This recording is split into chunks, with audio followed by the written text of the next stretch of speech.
अस्सलामुअलैकुम प्यारे स्टूडेंट, उम्मीद करता हूँ आप सब खैरियत से होंगे।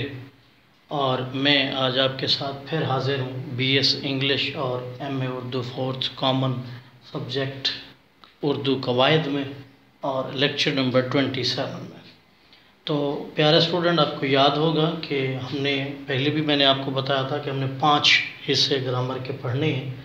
उसमें इल्म सर्फ़ हम पहले पढ़ चुके हैं, इल्म नहव भी पढ़ चुके हैं और कल ख़त्म हो गया था इल्म बयान। और आज हम शुरू कर रहे हैं इल्म बदी। तो ये भी तकरीबन 1 से 2 वीक यानी 5 से 6 क्लासेस इसकी शायद हो सकें ज़्यादा से ज़्यादा। और उसके बाद इल्म अरूज़ आपका रह जाएगा और इसके साथ ही हमारा सिलेबस भी मुकम्मल हो जाएगा। तो इल्म बदी जो आज हमारा नया टॉपिक है उसकी तरफ बढ़ते हैं। तो लेक्चर नंबर 27, इल्म बदी को इल्म मायनी भी कहा जाता है। पहली बात, इल्म मायनी या इल्म बदी।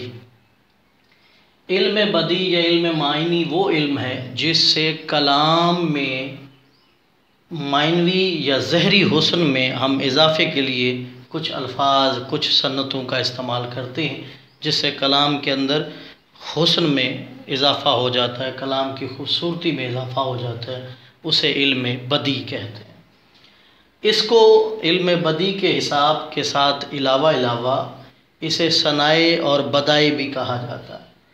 सनाए से मुराद सनत की जमा है, जिसका मतलब है कारीगरी, हुनरमंदी।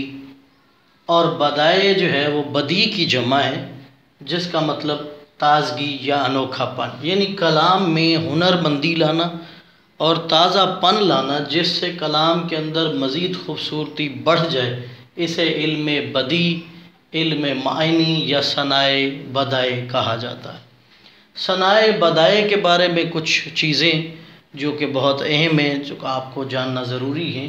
सनाए बदाए को शायरी का ज़ेवर कहा जाता है, यानी जिस तरह एक औरत जो है वो बनाव सिंगार करके और ज़ेवर के साथ मुकम्मल नज़र आती है और उसकी खूबसूरती को 4 चांद लग जाते हैं, तो बिल्कुल इसी तरह उर्दू की शायरी जो है उसको सनाए बदाए के साथ उर्दू को जो है ना, शायरी को खूबसूरत और मुज़य्यन कर देती है, यानी शायरी का ज़ेवर है सनाए बदाए।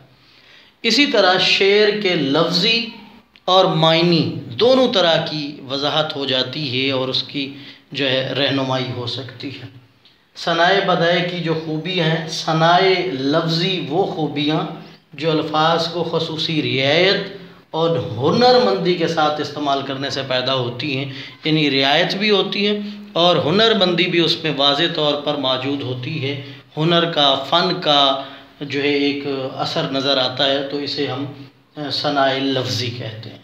इसी तरह सनाए लफ्ज़ी से हट के जहन को कलाम की फ़िक्री और मायनी खूबियों की तरफ ले जाना, उन्हें हम सनाए मायनवी कहते हैं, यानी जिससे आप मायने मतलब की तरफ सफ़र कर सकते हैं। सनाए जो है, अब इल्म बदाए, इल्म बदी जो है उसकी 8 टाइप्स या चीज़ें होंगी, जिनको हम वक्तन फ़वक्तन फ़र्दन करके पढ़ेंगे।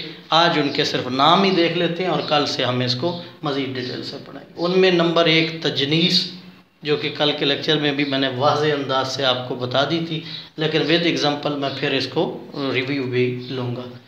लफ़ो नशर,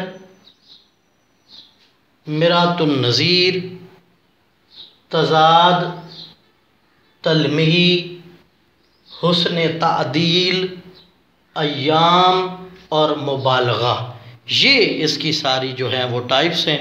तो इंशाअल्लाह बशर्ते ज़िंदगी कल का जो लेक्चर होगा उसमें हम तजनीस और लफ़ो नशर को तफसील से पढ़ने की कोशिश करेंगे। तो ये इल्म बदी आज हम यानी अपने कोर्स आउटलाइन की 4थे हिस्से में पहुंच गए हैं और इसके बाद सिर्फ इल्म अरूज़ रह जाएगा। दुआओं में याद रखिएगा, अपना बहुत सा ख्याल रखिएगा। ज़िंदगी रही तो इंशाअल्लाह कल नए लेक्चर के साथ आपके साथ मुलाकात होगी। अल्लाह हाफ़िज़।